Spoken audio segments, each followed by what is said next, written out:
बहरहाल बात करते हैं राहुल गांधी की यात्रा की। मध्य प्रदेश में राहुल गांधी की भारत जोड़ो यात्रा का आज 7वां दिन है। आज इंदौर के सांवेर से उज्जैन की तरफ यात्रा आगे बढ़ गई और इसके बाद राहुल का कारवां इंदौर उज्जैन सीमा पर मिनोरा के पास टी ब्रेक के लिए भी रुका। दोपहर में पदयात्रा जैन तीर्थ तपोभूमि पहुंची और उज्जैन में भारत जोड़ो यात्रा का छात्रों ने जोरदार स्वागत भी किया और ये तमाम नजारे आपको लगातार दिखाते रहे। इस दौरान राहुल गांधी छात्रों के साथ गरबा करते भी नजर आए। इसके बाद राहुल गांधी 4:30 बजे के करीब बाबा महाकाल के मंदिर पहुंचे और पूजा अर्चना की। राहुल महाकाल के गर्भगृह में गए और फिर बाहर नंदी के पास भी बैठकर मंत्रोच्चार किया और पूजा अर्चना लगातार मंत्रोच्चार के बीच करते रहे। राहुल आज शाम जनसभा को भी संबोधित करने वाले हैं। भारत जोड़ो यात्रा के दौरान ये दूसरा मौका है जब राहुल ने ज्योतिर्लिंग के दर्शन किए हैं। राजनीति के जानकार मानते हैं कि राहुल इसके जरिए सॉफ्ट हिंदुत्व की तरफ बढ़ते नजर आ रहे हैं। हालांकि इससे पहले भी चुनावों के दौरान राहुल के मंदिरों में मत्था टेकते हुए तस्वीरें सामने आई थी। कांग्रेस का एक तबका यह मानता है कि अल्पसंख्यक वर्ग के प्रति ज्यादा झुकाव ने पार्टी को बहुसंख्यक वर्ग से दूर कर दिया। ऐसे में सॉफ्ट हिंदुत्व की राह कांग्रेस को आसान लग रही है। चुनाव में हिंदुत्व का एजेंडा भाजपा के लिए अचूक हथियार साबित होता रहा है।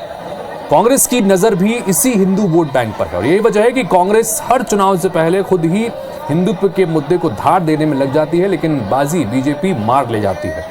अब इस बार राहुल का ये अवतार जनता को कितना लुभा पाएगा, ये देखने वाली बात है। बहरहाल 4 तस्वीरों के जरिए महाकाल दर्शन जब करने के लिए राहुल गांधी पहुंचे तो उसके नजारे को आपको दिखा रहे हैं कि किस तरह से गर्भगृह के भीतर जाकर उन्होंने पूजा अर्चना की। इससे पहले महाकाल कॉरिडोर का जब लोकार्पण किया गया तब प्रधानमंत्री नरेंद्र मोदी की तस्वीरें भी इस तरह के निकल के सामने आई थी। उसके बाद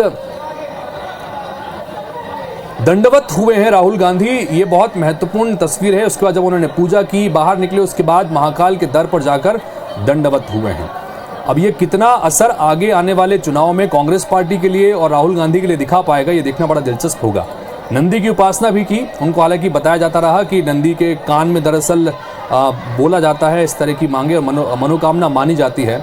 उसके बाद भी वहां पर उन्होंने पूजा अर्चना की और रुद्राक्ष की माला पहने नजर आए पूरी तरह से। तो ये नज़ारे आपको दिखा रहे हैं। अब से थोड़ी देर पहले करीब 4:30 बजे के आसपास राहुल गांधी बाबा महाकाल मंदिर में पहुंचे थे और उसकी 4 अलग अलग तस्वीरें आपको हम दिखा रहे हैं। बहुत महत्वपूर्ण है क्योंकि महाकाल मंदिर में दर्शन करने राहुल गांधी जाएंगे सिर्फ जब इसकी चर्चा पर हो रही थी तो इस पर जमकर सियासत होती थी, क्योंकि इस पर कई भारतीय जनता पार्टी के नेताओं ने भी निशाना साधा कि अब जब भी चुनाव होते हैं हिंदुत्व की याद कांग्रेस को आती है। लेकिन इन सब के बीच अब राहुल गांधी की जब यात्रा मध्य प्रदेश में पहुंची, 8वां दिन है और उसके बाद वो महाकाल दर्शन करने के लिए पहुंचे।